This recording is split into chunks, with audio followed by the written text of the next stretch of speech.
లేదు, ఇటు చదువుదాం.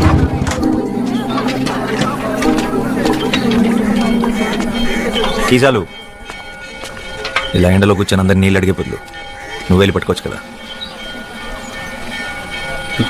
మేము బావిని అంట రాదు కదయ్యా అని ఆ బావి చెప్పిందా? నీ కుండ నిండాలంటే అయితే వర్షం రావాలి, లేదా నీలో ధైర్యం రావాలి.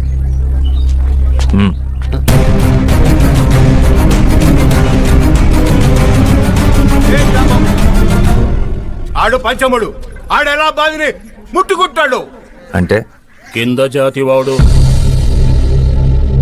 నీళ్లు కూడా కిందేగా ఉన్నాయి, నేల కూడా కిందేగా ఉంది. వాడు తక్కువ కులమాడు. అయితే దాహం తక్కువ వేస్తుందా? ఏ నీటి చుక్క మీద ఏ కులం పేరు రాస్తుంది? వాడు ఇదే ఊర్లో పుట్టాడు, ఇదే ఊర్లో పెరిగాడు, ఇదే మట్టిలో కలిసిపోతాడు. ఆ మట్టిని పుట్టిన తిండిని నీ పిల్లలు తింటున్నారు. వాడు అంటరాని వాడు. అంటరాని వాడైతే మరి వాడు నడిచిన నేల మీద నువ్వెందుకు నడుస్తున్నావు? వాడు పీల్చి వదిలేసిన గాలి నువ్వెందుకు పీలుస్తున్నావు?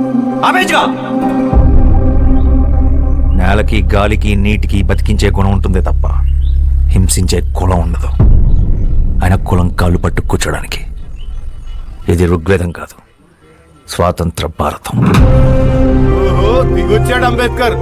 ఇవన్నీ పుస్తకాల్లో రాసుకో, కొని చదువుతాం.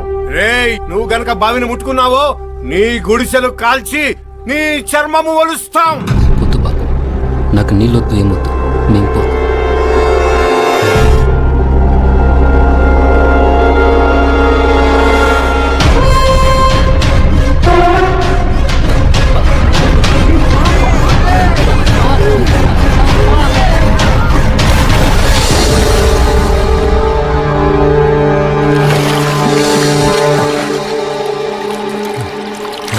చేసి వదిలేసి గాలి నువ్వు పిలుస్తున్నావు నేల గాలి. బతికించి గుణం హింస గుణం ఉండదు కులం. కాళ్ళు పట్టుకుంటే ఉద్వేగం కాదు, స్వతంత్ర భారతం.